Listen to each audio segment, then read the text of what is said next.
这是2斤牛腱的肉，也可以用后腿肉，这样的肉更有嚼劲，更好吃。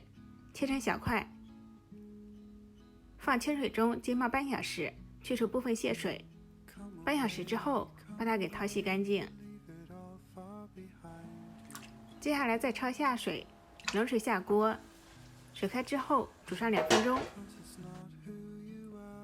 把牛肉块捞出，淘洗干净，我们可以多淘洗几遍。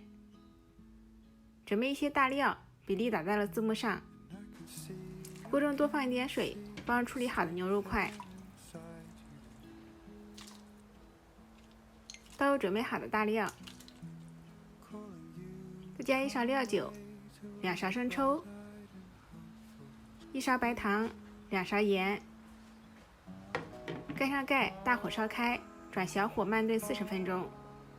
如果用高压锅的话，大概25分钟就可以了。时间到后，把牛肉块剪出。卤牛肉的汤可以煮面吃，鲜美又营养。牛肉我们可以用来凉拌，直接吃。我们掰开看一下牛肉的纹理，然后顺着它的纹理切成片或者切成条。准备2勺辣椒粉，2勺芝麻，这个量是属于微辣的，喜欢吃辣的可以多放一点点。放锅中，小火炒出香味，盛出备用。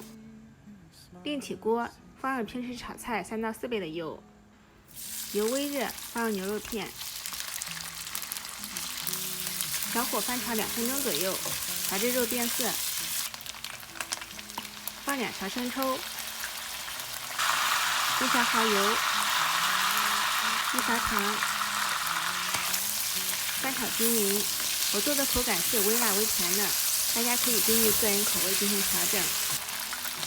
再放入炒好的辣椒芝麻，再加点黑胡椒粉，小火把水分收干，大约需要10几分钟。放凉之后，密封保存半个月也不会坏。2斤牛肉一共做出来了8两的牛肉干，简单好吃，比买的实惠放心。喜欢可以做点哦，过年当零食吃很不错。